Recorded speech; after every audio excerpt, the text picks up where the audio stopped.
Hey, are you ready to turn your podcast into an authority engine and not just more content? Welcome to Influential Voices of Authority, the podcast for coaches, consultants, and experts who are ready to stop being the best kept secret in their niche and become the sought after authority. I'm your host, Erik K. Johnson, podcast talent coach and media veteran. In each episode of Influential Voices of Authority, I sit down with industry leaders and visibility experts to uncover how they use their voice, their message, and their platform to build trust, grow their audience, and attract premium clients. If you're ready to turn your voice into your greatest asset, you're in the right place. Welcome to Influential Voices of Authority. You know, many experts feel if they niche down to a smaller niche, they're going to lose clients. And that is absolutely incorrect. The truth is that if you don't niche down, you're going to lose even more. Because as you niche down even further and smaller, your prospective clients understand that you're right for them. When you're too broad, they don't know who you help and what you help them do. When I started Podcast Talent Coach, my whole goal was to help podcasters create better content. And I got very little attention. I struggled because I was too broad. Podcasters could be anybody from someone in their basement getting 3 and 4 downloads to Mark Maron getting millions of downloads. Who am I talking to? Who am I right for? So I niched down. I niched down to help entrepreneurs build their attention and grow their business. And that started to get my show a little more attention. I got a little more traction. People kind of understood. Entrepreneurs were starting to come. So it started to weed out those hobbyists and those sorts of things. So then I niched down even further. I niched down to help coaches and information experts grow their business and amplify their authority. So now it wasn't all entrepreneurs. Now it's specifically coaches and information experts grow their business and amplify their authority. And that started helping me land bigger clients. And now I focus on helping high-end coaches who are generating a few $100,000 in revenue, but feel like they've plateaued. They feel like their podcast isn't doing much to grow their authority or drive their business or land them any new clients. And now my business has expanded even further. 4 of my clients, in fact, are doctors because they can clearly see who I help, what I help them do, and why. I've niched down 4 levels for clarity, and my content is specific to a niche, and they come to me for help. Helping podcasters was too broad. It was too generic. It didn't hit home with the right people that I wanted to attract. High-end coaches who are generating a few $100,000 in revenue, but have plateaued and feel like their podcast isn't clearly defined or they're struggling with it to gain clients and grow their business. Those people know they need me, and I'm the right person to help them achieve their goals. They can see me in their life helping me get where they want to go. So if you're struggling to attract clients with your podcast, it could very likely be that you aren't niched down far enough. You're not sending the right message to the right people. And that's exactly why I've invited Corinne on the show today, because Corinne is super niche, like niched to niched to niched. We've gone down multiple levels with her. Corinne Gearhart has used her podcast and her platform in an incredibly small niche to become the go-to expert in the space and become very successful. Matter of fact, if you Google her niche, she comes up on the first page of Google because she's that big in her niche. And she's also used her podcast in a really cool way as the epicenter of a larger ecosystem. And we'll dive into exactly how that looks and how you can implement a similar strategy to help you succeed as well. It's fascinating. Like, it's not just her podcast, but it's this whole system around it. Corinne Gearhart is a dog behavior expert. She's an author, educator, and media host dedicated to helping dog parents build calmer, more connected lives with and around their dogs. She's the founder of DoodlePro. It's an education platform trusted by tens of thousands of doodle parents worldwide, and she's the host of the DoodlePro podcast with over 100,000 downloads. She has great authority in her niche, and I hope you enjoy my conversation with Corinne Gearhart. Corinne, it's so great to see you. Thanks for being here today. Thank you. I'm thrilled to join you. Yeah, absolutely. We have Yorkshire Terriers at home, so let's dive into your niche there. Tell me about a doodle, what it is, and how you became the Doodle Pro. So a doodle's defined as any dog mixed with a poodle. So hence the oodle side. And sometimes we get a little crazy if it's a Yorkie crossed with a poodle, then it's a Yorkie poo. But I am essentially a dog trainer who's allergic to dogs. And I discovered this niche from not being allergic to poodle mixes. So I was able to work with these dogs. And then by learning about them, I have more than 50,000 hours of like hands-on experience with them. I learned that how they're different and that a lot of trainers and groomers and vets don't love working with them. And so I found my niche kind of naturally that way. That's awesome. We had little poodles when I was growing up. We had a little Yeah. black one, a little white one. We had a couple cross mixes that we weren't sure what they were mixed with. We knew they had a little poodle in them. We were Um, trendsetters without even knowing it. yeah, and then Yeah. before our Yorkies, actually with our Yorkies, we had might have been a cockapoo. I don't know, like I don't know. It was weird. It was a mix sort of. She was like put together with spare parts. She had an overbite and like a limp leg, and she was awesome. She was the best. Like That's great. those are our kind of dogs. I love it.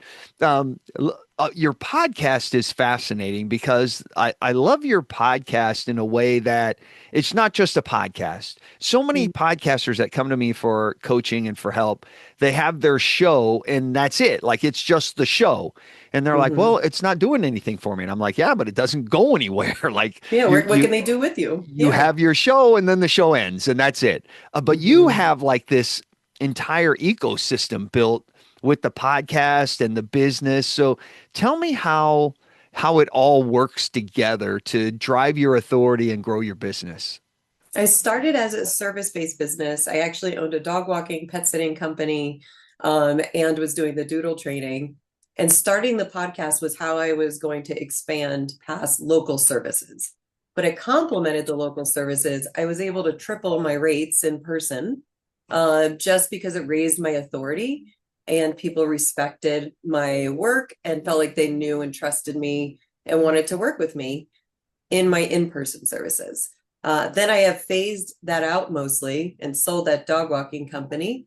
And now I have a membership where it's almost like, oh shoot, what's the word?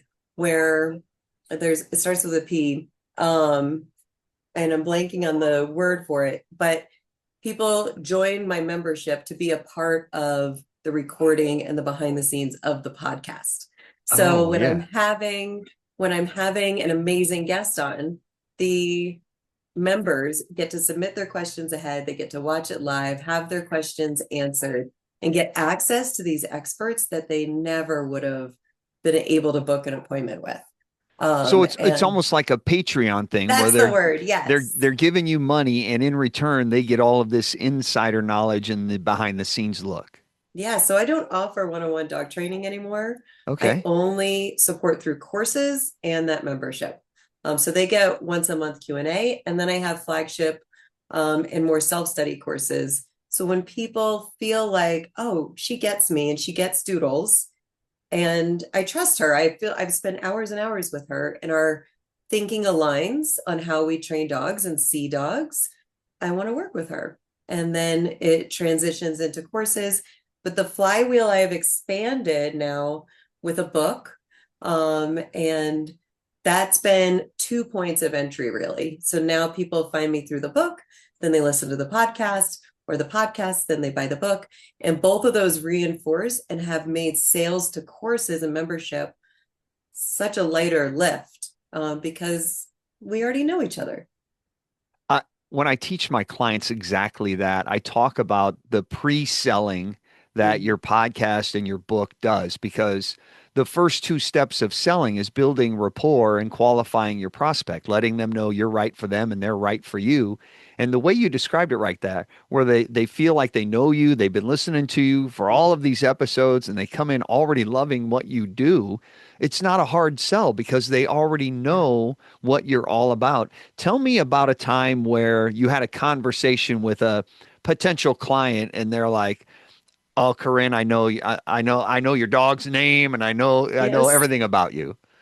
I mean, they'll sometimes I'll get an email, and this will be a name I've never seen before, but I didn't realize they were on my list from some sort of freebie that I had given away as a resource about dogs and about doodles in particular. And they'll mention my children by name. And is your son Ethan in high school now? And my dog Nestle, my dog is the same age as your dog Nestle.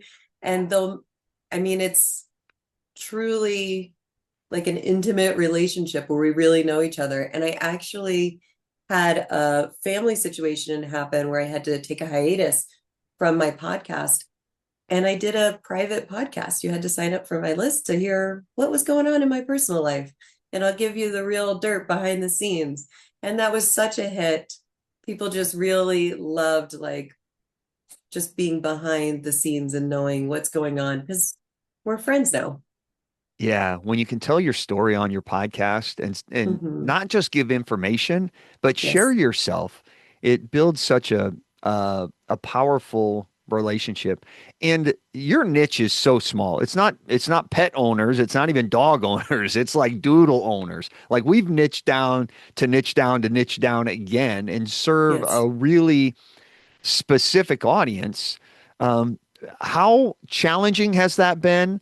And what surprises have come along with niching down the way you have? Took more discipline and resilience to do so because there's so many people that don't get it and say, well, I mean, my dog's like a doodle. Why can't you work with them one on one? Or you're eliminating this large swath of German Shepherd owners, etc. And if I serve everyone, I don't really have an audience. And just staying true to I specialize in doodles. And yes, a lot of what I teach can apply to other dogs. And if you have other breeds, you can use what I teach. But by really knowing them and going deep into this topic, I didn't eliminate an audience. I basically eliminated competition. There's no one else that specializes in doodles, and definitely no one that knows them as deeply and studies them as much as I do. That is an incredible insight. And so many people overlook that because they're afraid if I niche down, I'm going to lose clients. If I niche down, Right. I'm going to eliminate all the potential audience that I have.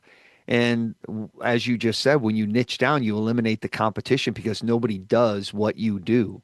That you're not the best in a category. You're the only one in the category, Right. which makes it so much easier. Tell me about the day you launched the podcast. Like, what was that like for you? What emotions were you going through? What was the whole feeling like for you? A little imposter syndrome of Yeah. who am I to have my voice on Apple Podcast? Who am I to figure out this mic, etc. And then my perfectionist side of editing every single like breath and then listening to big names later and realizing they have ums and ahs in theirs. I just need to get it out. And I was so much harder on myself than my audience. I did have an episode that had over 4,000 downloads. A lot of people go into my back catalog Yeah. and listen. So it's not always the most recent ones. And so this one had been out for a year and a half.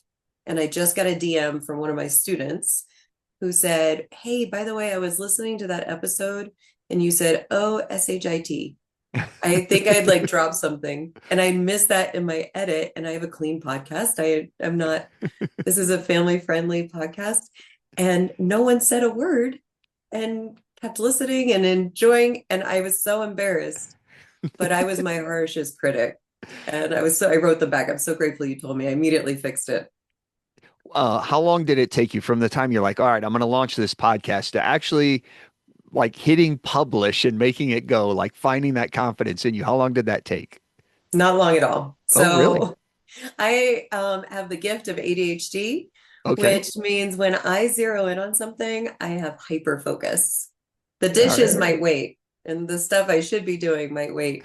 But once I decided I was, and the same with the book, I went from pen to paper to published in 2 months. Like when I zero in on a passion, I have blinders on to anything else.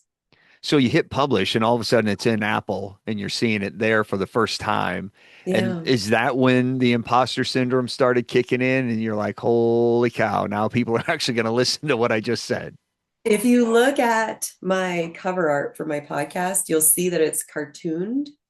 It's kind of illustrated. I think I didn't feel brave enough to make my real face the cover. I Yeah, had to kind of make it a little third party-ish to feel better about it. Now it's just the brand, and so it stays that way. And I'm better about being the DoodlePro. But I didn't send it to people that I knew in real life. And it was really just SEO and discoverability of my topics that are how people found it. I didn't send it around. Can you listen to this, etc. And it really exploded and was ranking in the charts right away. that's great. And that's the other power of being able to niche down because people that search engine optimization, when people are searching for Doodle, like probably one of the experts that show up at the top of the rankings. If people are searching dog trainer, like there's a bajillion Yes. out there. Like niche down and own your identity. That's amazing. And And now then that you're, Facebook, oh, go ahead, sorry. go ahead. What were you going to say? Like Facebook groups about Australian Labradoodles Yeah. and shared repeatedly my episode on their mix. And they are seen. And then I went into some of those groups. There was a Bernedoodle group, and I asked them, "What would you like me to cover in the next episode?" And I mean, then the listeners felt like they owned it and they were a part of it. So then they did the work of spreading it. I don't work very hard on social media to do that, and it's been really sustainable that way. That's great. It's the identity is there, right? Because Yes. nobody identifies as a pet owner and embraces that, but everybody there's that level of dog owner. Like I'm a dog owner, I'm not a cat owner, I'm a dog owner. There's that level Hmm. of embracing, but then there's the doodles or the Yorkies or the Yeah, you're pits Yorkie or dad. whatever it happens to be that you embrace that identity. Mhm. And so when you can niche down like that, that helps you build that authority and that influence in that space because that's who you are. When, Yes, and I'm going to, yeah. as you've done that, tell me about a time the podcast has created a big opportunity for you or opened a big door for you. I would say I get to talk to industry idols Give me that an example. Like what they were like, "Oh, you have a podcast. I'd love to have a chat." I think the bravery of reaching out and inviting, it's mutually beneficial. They enjoy having their voice and their story heard, and I get to talk to them and share them with my audience. Jean Donaldson is like one of the preeminent dog trainers in the world.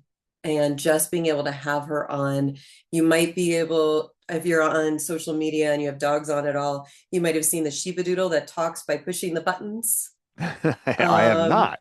yes, That so sounds she's amazing. Her fascinating. name's Bunny, but she has 8 Okay. million followers on social media. 8 million. Yes, she's remarkable. That's great. And she tells you not only that she wants to go potty, but what she's feeling, ask for certain people by name, etc. And she'll be on in a couple of weeks. And how would I be able to talk to Bunny's mom otherwise? Yeah. That's that's my favorite part of just being able to have conversations with people I really respect. And I get to ask them questions that I've been wondering too. Which is fantastic. So Yeah. many people only focus on how do I turn my listeners into clients? How do I drive my business with my listeners? But your podcast gives you an opportunity to interview your current clients. You can interview peers in your industry. You can interview your mentors who won't give you the time of day for a cup of Yeah. coffee. But when you invite them to come be interviewed on the podcast, they're like, absolutely, let's do it. When do we sign up? And you get to spend an Yes. hour talking with your idol, which is amazing. And I can say every time it created a new relationship. It wasn't just that one conversation. And because we really got to get to know each other during that hour and had mutual respect for what each other's doing. And that just has snowballed into you need to talk to this other person that's amazing. Let me get you in touch with them. Yeah, that I love the way that relationships, connections, referrals compound exponentially. It doesn't go 1, 2, 3, 4. It goes 1, 2, 4, 8, 16 because you let Yes. everyone lead to a couple more, and next thing you know, your circle is huge. And as you know, you didn't start there. You didn't start at the top. You had No. to fight your way through it. Give me some of the challenges that you encountered as you were trying to establish your authority in this space. Um, I mean, the imposter syndrome is huge of there's another certification that I don't have yet. And that person has those letters after their name. So maybe I want to do more certifications, do more formal training. Um, I don't have my PhD yet in this, and so has their PhD. You can tell I value education and research, but no, I have more hands-on hours of experience with these dogs than anyone, and reminding myself of that, but that can really get in the way. And I don't have to know it all. That's what I enjoy as to having guests on my show is there are people that are experts in areas that I'm not. I'm not a vet. Let me get a vet on to answer the questions that my listeners have. And I don't have to know it all. I'm just giving them the access. Yeah, absolutely. When you have those imperfections, you are a real person to your listeners. Yeah. People don't trust perfect because there's got to be you're hiding something or there's something behind the curtain. When's the other shoe going to drop? But when you're authentic like that and you're sharing your challenges and your struggles, or I don't know everything, let me bring on somebody that does. Yes. I think that that goes a long way to build your relationship with your audience and build your authority and influence in your niche. I completely agree. And when I do live calls with my students, sometimes my doodle acts up and grabs something and starts tearing it behind me, and we all have a good laugh that you're not alone. Even the dog trainer, even the doodle lady, they're still animals and they still can get into trouble. Yeah, absolutely. There's a lot of let's just call them gurus out there, providing a lot of hype. And our listeners are always a little, they have their guard up, right? Yeah. They're many of them overwhelmed, trying to find solutions, trying to find real guidance. Hmm. Tell me how you balance like the trust and clarity that you're building. How does that interact with your podcast and how do the two support each other? It's something that's really important to me. I mean, it would be great to monetize my podcast faster or to directly monetize it instead of the work of going through courses. But I have been so precious about the trust of my listeners and my students that I just keep turning away sponsors when I haven't or when I don't think their product is the best. Because I don't want to be hawking things that I don't truly use and believe in. Yeah. So I just have been very precious about it. And I would rather them know if I say I use this product, etc., or this is my advice, that it's coming from she has our dogs like welfare best in mind. Yeah, I only promote a handful of things. They're either the things that I use in my business every day, Yeah. when because people come to me and ask me what podcast host should I use or something like that, and so I promote a few of those, or I Yeah. promote my partners who I've known for a long time and I trust wholeheartedly. But I think ads and sponsors, I think you're doing your audience a disservice when you're cluttering up your show with a bunch of ads and sponsors for things that are just everyday random sort of things. People are fleeing traditional media to get away from that. Why would Right. you go clutter up your show with that? Why not use it to promote your own things or things that make you feel good when other people use them, and you really feel a sense of responsibility for your audience when that comes. Yes, I get once that the podcast started really ranking in the charts, I got a lot of cold Mm, pitches for guests and for products. And if I don't already know and trust them, I don't think I've ever interviewed somebody from a cold pitch like that. I understand the effort and what people are trying to accomplish. I yeah. just want I just want people who are already the cream of the crop, like to have access to my audience. That's where I find most of my guests that I interview. There, I've met them somewhere down the road, Mm. or someone I've interviewed or someone I trust has introduced them Yes. to me. Because if you're Yes. doing a show a week, you only have 52 interviews a year. So there are plenty of people out there. Don't just take a random sort of email that you get, and you've created so much goodwill with your audience. Don't blow it Oh, with one bad interview. I'd rather honestly take a week off or do another solo interview than Yes. just try to fill it.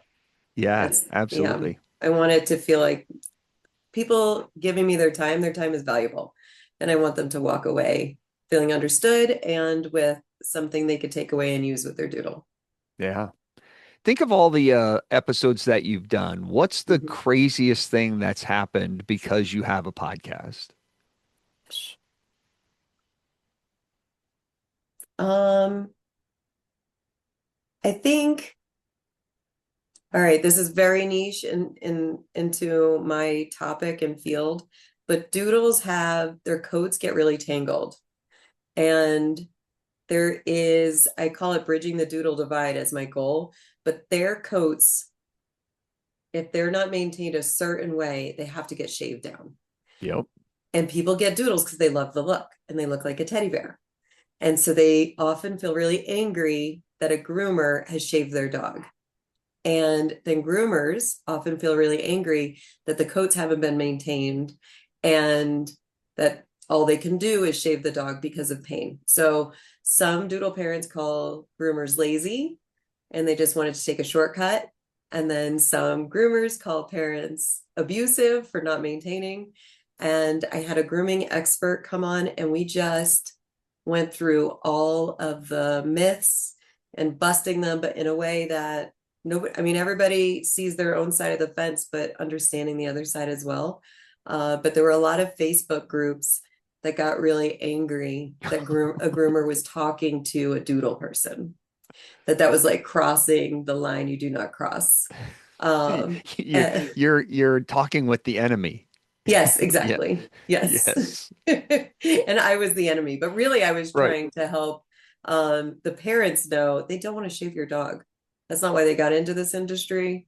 Yeah. It's painful for your dog to have a coat like that. But that was probably the most surprising thing. So if the doodle's hair gets all matted because Hmm. it's not brushed out regularly and maintained, when they go to shave the dog down, that's painful for them. No, I'm sorry. So keeping the coat the way it is when it's matted Yeah. feels like to a dog like walking around with duct tape on your Oh, underarms and in your privates and because stuff. it's all matted. And I so it's got it. incredibly painful and can create infections underneath. And if you aren't taught how to, there's called a line brushing technique. It really has to be taught. It's not intuitive. You don't know. And you could be brushing your doodle, and on the top, the coat can look great. And then underneath is a pelt. So just explaining like the techniques of it for Yeah. the sake of the dog and for the relationship with the groomer. And if you have a big dog, a big doodle, you will pay 150 to 200 plus dollars for every 6 weeks for a groom and explaining why it costs that much. Because I know I don't spend that much on my hair, why I'm paying that much for my dog. Just dispelling some of the myths and having people that usually wouldn't be talking to each other Yeah. having You this know, conversation. it's interesting that you say that because a lot of us, experts in whatever niche we're in, it's easy for us to forget what we what it was like to not know what we know. Yeah. And so when we go to sell our expertise or coach somebody, we just think, wow, why would anybody want to know that? Like, it doesn't everybody know that? Right. And because we forget what it was like to not know. And so that Yes. example that you gave is perfect in showing your expertise and your authority in the niche because you're not forgetting what it was like to not know. There are people who have no idea how to properly brush their doodle or how or that they're in pain when they're walking around with matted hair. And we have to go back and understand what it's like to be that beginner or be Yes. 4 steps behind where we are today. That's just an amazing way to demonstrate your expertise and authority in the niche. And I think we can get caught up as the expert talking about the things we want to talk about and Hmm. find the most interesting and forgetting what somebody earlier in their journey still really is hungry to learn. I could go into some really advanced training stuff, but most of my listeners really just want their furry best friend to be happy and healthy Yeah. and probably a little calmer. That And probably comes in a lot with insider language too. Like we're using yes. terms and things we just think everybody knows. Like Hmm. we could be using your RSS feed and people have no idea what that is, or we could be Right. talking about a variety of subjects. Acronyms drive me up a wall because I hear people say, "Oh, your CAC. You got to calculate your CAC," and I'm like, I have no idea. What is that? My cat hacking up? I don't know what that is. What Right. like Yes. we just forget that we need to explain a little bit more than we typically Hmm. do. Yes. And by working with clients in person still, that helps me keep a tune. If you were Yeah. to provide let's say there's a struggling podcaster, they're creating their content, but they feel Yes. like nobody's listening. Like I'm yelling into a canyon. Is anybody even out there? Like if I turn this thing off, would anybody even notice? If you're talking to that struggling podcaster and you can give them one secret to building authority and influence, what would that be? It would be the topic of your podcast, should be of your episode, should be what are people asking? What are they already going into Google or ChatGPT looking for the answer for? And we don't have to be cutesy about or cagey or YouTube clickbait in our title. Let's make it just show up when they look it up. I don't have to make my entire podcast discoverable if I can make that one answer, that one episode discoverable. And then they get to know me and go through my back catalog and oh, she gets doodles. She gets what I'm looking for. And they go back and listen to more and more episodes. Tell me a little bit about how you use that strategy in your podcast. Like, how do you find what people are asking and how do you use that as the title?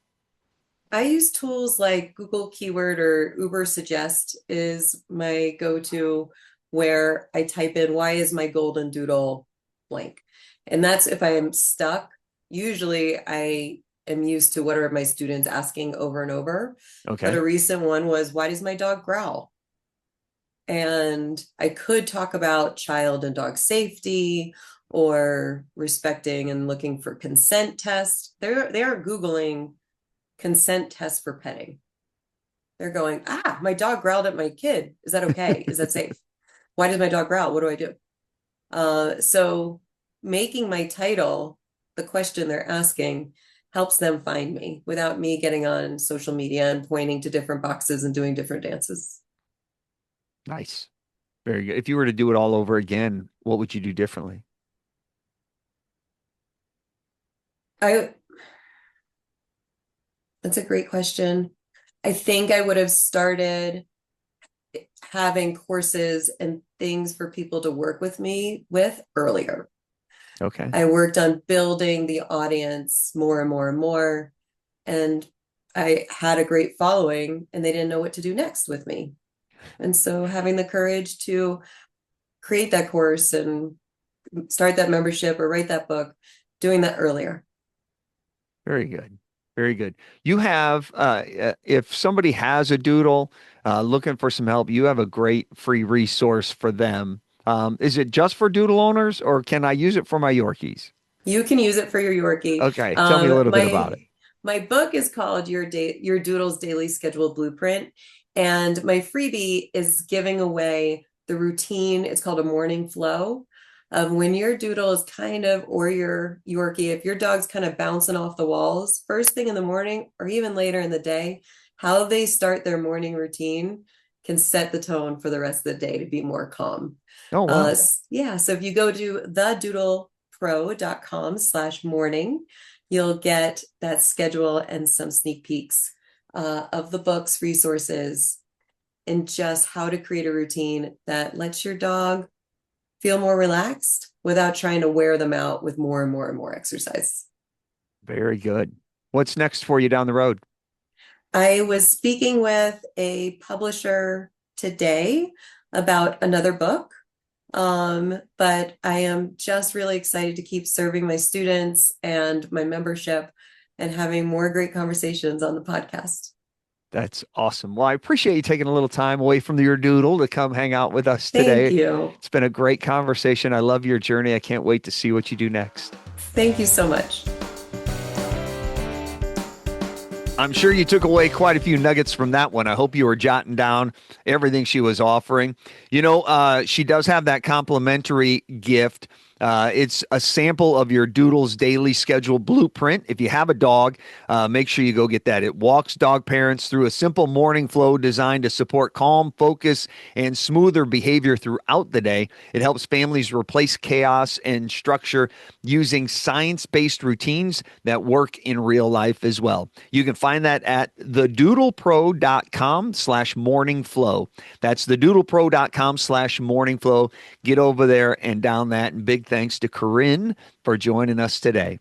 You've published all the episodes. You've stayed consistent. Your content is good, but yet you're not being seen as the authority in your niche. Your podcast isn't creating the level of influence and opportunity that you expected when you launched the show. People listen, but they don't take action. And you sound professional, but not unforgettable. And you want to know the truth? It's because consistency alone doesn't create authority. Intentional leadership does. So are you ready to turn your podcast into an authority engine and not just more content? Would you like to move past being the best kept secret in your niche to being that recognized authority? Well, let me audit your podcast and help you find the gaps. If you head over to podcasttalentcoach.com/coaching, you can see if you qualify right there, and you can click the button to apply to have a chat with me.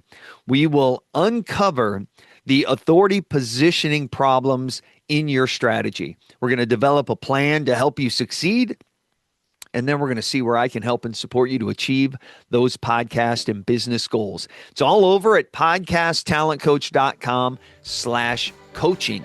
Get all the details there, and I can't wait to chat with you. Hey, on the next episode, we're going to talk to Russ Hedge and discover how he uses multiple podcasts to become a master connector and the authority in his niche. That's all next time here on Influential Voices of Authority. Until then, step into your authority, and we'll see you next time.